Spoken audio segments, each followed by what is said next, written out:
transaction for the January 22, that is the purchase of office equipment of 15,000 cash. Now here the company is purchasing the office equipment with cash. So the office equipment as the company is being purchasing, it is an asset and it will be increasing, so it will be debit, and the company is purchasing it through the cash, so cash is decreasing, which is again an asset. So the cash will be credit. So we will write the date January 22. Account titles would be the office equipment and cash. We will write office equipment, which is and we will write cash account, and then office equipment we will write debit 15,000, and in front of cash we will write cash, which is credit by 15,000, and the explanation will be purchase office equipment on cash. On January 26, the company performed consulting services and billed clients $2,000, and the entire amount will not be collected until February 15. Here the company has performed some consulting services for its clients, and they have billed the clients, but the payment of the bill has not been made yet, but the amount has to be collected until after February. So any amount which has not been collected yet, which you has to collect in the future, is basically your account receivable.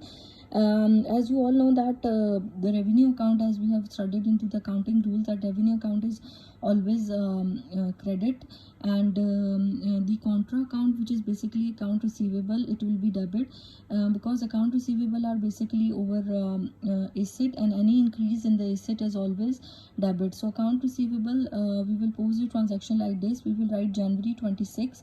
The account title would be one account is for the account receivable and the other one is for the consulting revenue. We will debit account receivable with 2,000, and we will credit the revenue account with the 2,000, and the explanation we will write for this transaction would be billed clients for the services. On January 31, the company recorded $100 utilities expense, and payment is not due until February 20th. Now here the company has recorded the $100 utilities expense, but the payment of those expenses has not been made yet, and the payment is due after February 20th.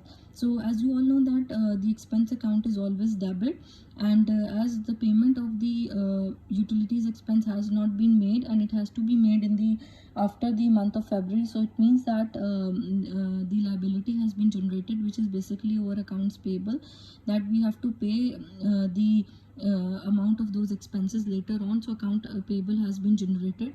So we will write this transaction in a way that in the journal that we will write first the date, that is January 31st. As the expense account is always debit, so we will write utilities expense, and we will debit it by $100. And the second account, which is accounts payable, which is being generated as a form of a liability, it will be credited by $100. We have credited the account payable account because our liability has been increased, and whenever our liability has been increased, it will be always credit. So we will credit the account payable account, and we will debit the expense account.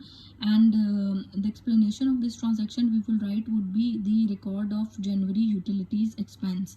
So here all the transactions has been completed, and we have completed the posting of the transactions into the journal.